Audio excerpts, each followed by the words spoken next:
Bismillaahi Raxmaani Raxiim. Halkan waa xanta wararka daawada kusoo biiro ka mid noqon daawadayaasha iyo saaxiibada ku xiran Le Grey Shir Grey. Aaraahdaadi waxay kula tahay ka dhiib adigoo la wadaagaya saaxiibadaada warbixinadan soo gelino haddii aad raalli ka noqdo waxyaabaha daawan doontaan waxaa ka mid ah 11 xildhibaan oo maanta lagu doortay magaalada Boosaaso. waxyaabaha kale aad ku daawan doontaan barnaamij wareedkan waxaa ka mid noqon doona haddii aad raalli ka noqdo madaxweyne Farmaajo oo soo baxay ama u baxay safar dibadda ah qadar ayuu aaday ujeedka muxuu yahay warbixin ayaan ku eegi doonaa. guddigii loo xil saaray xaaladda Garbahareyna war cusub ayay soo saareen. daawadayaal saaxiibayaal qodobada ayaan jeexi doonaa waan ku bidhaamin doonaa. halkan waa channelka YouTube-ka ee xanta wararka kusoo biira oo Le Grey oo Shir Grey aaraahdiina waxay idinla tahay ka dhiibta daawadayaal. mar kale kulanti wacan. madaxweyne maxamed cabdilaahi maxamed farmaajo madaxweynaha jamhuuriyadda Soomaaliya ayaa safar dibadda uga ambabaxay gaar ahaan dalkaasi Qatar iyo Dooxa. casuumaad ayuu ka helay boqorka dalkaasi Tamim bin Hamad Al Thani. madaxweynaha muddaxileedkiisa sharciga ah uu dhamaaday ee jamhuuriyadda federaalka ee Soomaaliya mudane maxamed cabdilaahi maxamed farmaajo ayaa u ambabaxay safar dalkaasi dibaddiisa ah gaar ahaan wadanka yar ee qaniga ah ee Qatar markaasi oo booqasho rasmi halkaas uga bilaabatay. qoraal kooban oo ka soo baxay Villa Soomaaliya ayaa waxaa lagu sheegay in booqashada madaxweyne Farmaajo ay qaadan doonto muddo 2 cisho ah isla markaana uu la kulmi doono amiirka dalka Qatar. madaxweyne Farmaajo iyo Tamim bin Hamad Al Thani ayaa ka wada hadli doona arrimo ay ka mid yihiin xoojinta xiriirka soo jireenka ah, horumarinta iskaashiga ku qotoma is-ixtiraamka, wax wada qaybsiga, horumarinta danaha labada dal iyo labada shacab ee walaalaha ah. safarka madaxweynaha ayaa waxaa horey u sii shaaciyay warbaahinta Qatar oo sheegtay in Dooxa ay casuumaad u fidisay madaxweyne Farmaajo iyo wafdigiisa. Qatar ayaa aad u taageerta xukunka madaxweyne Farmaajo waxaana la sheegaa in si buuxda ay u dooneyso in Farmaajo dib loogu doorto madaxweynaha Soomaaliya. marar badan ayuu madaxweyne maxamed cabdilaahi Farmaajo sidaan oo kale safar ugu tagay dalkaasi Qatar oo ah dal yar oo Carbeed Asia ku yaala oo ah mid ka mid ah dalalka ugu qanisan dunida hadduusan ka kuwaad ahaynba amaba dal qani ah, isagoo markaasi la kulmaya amiirka iyo madaxda kale ee ugu sareysa dalkaasi. mucaaradka Soomaaliya ayaa iyagana aad u dhaliila qorshaha Qatar ee Soomaaliya oo aan u muuqan mid dhexdhexaad ah sida ay qabaan maadaama markaasi Qatar ay diiradda saareyso madaxweynaha inta kale markaasi musharaxiinta kalena aysan sidoo kale calaaqaadkoodii wacneen. si kastaba booqashada Farmaajo ee Dooxa ayaa ku soo aadeysa xilli xasaasi ah isla markaana lagu jiro marxalad doorasho iyada oo doorashada Qatar ay mar kale lagu saarayo xoogga sidii dib loogu dooran lahaa madaxweyne maxamed cabdilaahi Farmaajo. guddigii loo xil saaray xaaladda Garbaharey war cusub ayuu soo saaray.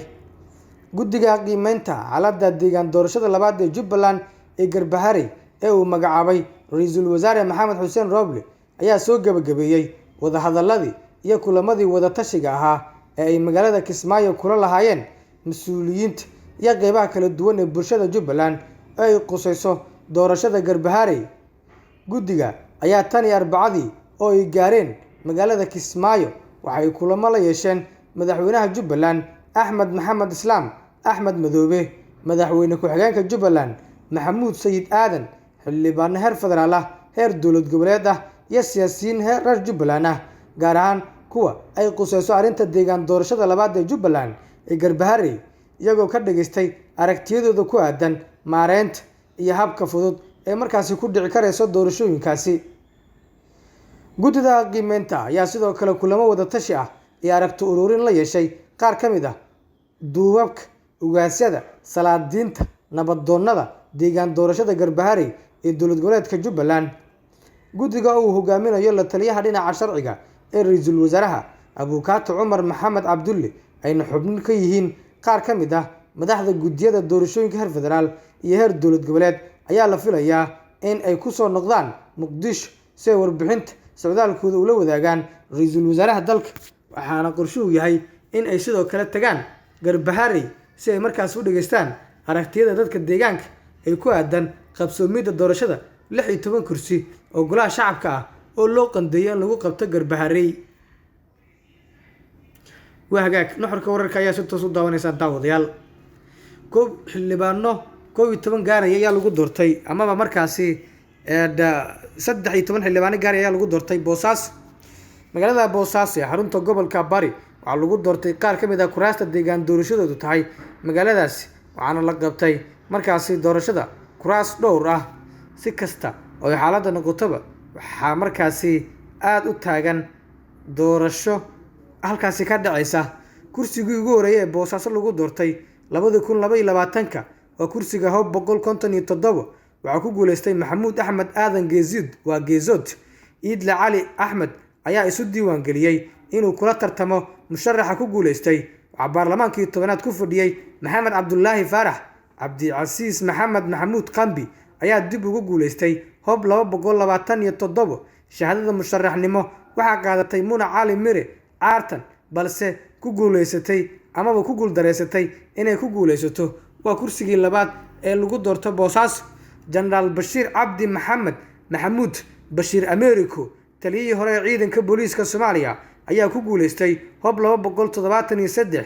codeyn gacantaag ayuu ku helay 99 cod kadib markii Sahra Maxamed Maxamuud Cali kursigan markaasi ku tartantay amaba ay tanaasushay. kursigan waxaa hore ugu fadhiyay Cabdi Maxamuud Maxamed Afdhuub. Marwo Cabdi Bashiir Xaaji Cali ayaa noqotay haweeneydii ugu horeysay ee lagu doortay Boosaaso 2022. waxay ku guuleysatay kursiga sumadiisu tahay Hob 234 kadib markii ay tanaasushay Aamina Cabdiweli Maxamed. kursigan waxaa ku fadhisay Deeqa Saciid Xasan. Muuse Axmed Ismaaciil ayaa helay 101 cod codad gacantaag ah kadib markii uu ku guuleystay Hob 76 markii doorashadaasi ay ka tanaasushay Faadumo Ibraahim Ismaaciil. waxaana xildhibaankii labaad ee dib ugu soo laabta 16 kursi ee Boosaaso. 169 waxaa ku guuleystay kursigaasi Cali Mahdi Maxamed. waxa uu helay 97 cod. waxaa kula tartantay Xafsa Cali Axmed. waxaa horey kursigan ugu fadhiyay Jamaal Maxamed Xasan, wasiirka qorsheynta xukuumadda Soomaaliya, oo aan ku soo bixin liiska dani uu shaaciyay ee musharaxiinta. waana kursigii ugu adkaa uguna hadalhaynta badnaa sida aadkaana markaasi loo hadalhayay, laakiin galbay kursigaasi dib ugu soo laabashada wasiir Jamaal. Maxamed Bashiir Cali ayaa helay codad 95 cod ah oo gacantaag ah. waxuu ku guuleystay Hob 83 kadib markii ay tanaasushay Aamina Maxamed Ciise. kursigan waxaa ku fadhiyay baarlamaankii 10aad Cabdilaahi Bila Nuur. Cali Xaaji Daahir Saleebaan ayaa ku guuleystay Hob 220. codeyn ku dhacday gacantaag ah oo uu helay 101 cod maadaama uu tanaasulay Axmed Burhaan Cumar. waxaa ku fadhiyay Cabdirashiid Maxamuud Xasan. Faysal Axmed Maxamuud ayaa codad gacantaaga ku helay 101 cod, waxaana uu ku guuleystay Hob 149. Faisa Cabdi Xakiim Maxamed oo tartamo ahayd, waxaana kursigan hore ugu fadhiyay Ismaaciil Axmed Ismaaciil Maxamed oo kursigaasi isna hore ugu fadhiyay dib u soo laabashadana daydayay laakiin liiska laga saaray. Hob 158 waxaa ku guuleystay Sadaam Maxamuud Cabdi. waxa uu cod gacantaag ah ku helay 100 erga ah. Muna Maxamuud Dalmar ayaa tanaasushay ka hor codeynta. Cilmi Caysane ayaa markaasi beeshiisa ku metelay baarlamaankii 10aad ee golaha shacabka. Saciid Cali Muuse ayaa ku guuleystay Hob 27. waxa uu helay 98 cod oo gacantaag ah maadaama uu tanaasulay Cabdilqaadir Jaamac Cabdi. kursigan waxaa hore ugu fadhiyay Saciid Xuseen Ciid, wasiirka beeraha xukuumadda federaalka ee Soomaaliya, laakiin muuna soo laaban ama waa uu soo laabtay. wasiirka beeraha Maxamed Aadan Diini ayaa noqday xildhibaankii 12aad ee lagu doortay Boosaaso. Hob 36 ayuu ku soo baxay. haddii aan si kale u dhaho Hob 36 ayuu ku guuleystay, waxaana uu helay 99 cod oo gacantaag ah maadaama ay tanaasushay Faisa Jaamac Muuse. xildhibaan Zakariye Maxamuud Xaaji Cabdi ayaa ku fadhiyay kursigan. waa uu waayay xildhibaankii sidii weyn ula dhacsanaa madaxweyne Farmaajo kursigiisii xildhibaannimo ee muddada dheer uu ku matalayay Boosaaso iyo Puntland. Ceenaash Yuusuf Xuseen ayaa ku guuleystay codad gacantaag ah. Roodo Yaasiin Yuusuf ayaa markaasi ka hor codeyntaasi ku dhawaaqday inay tanaasushay. Cumar Ismaaciil Waaberi ayaa ku fadhiyay kursigan kolkii hore ama baarlamaankii 10aad ee Jamhuuriyadda Federaalka Soomaaliya, laakiin ma uuna soo laaban. halkan waa janaalka YouTube-ka nuxurka waa YouTube markaasi xanta wararka haddii aad ku cusubtahay kusoo biir daawade legreshar garaadaada waxay kula tahay ka dhiibanaba diino.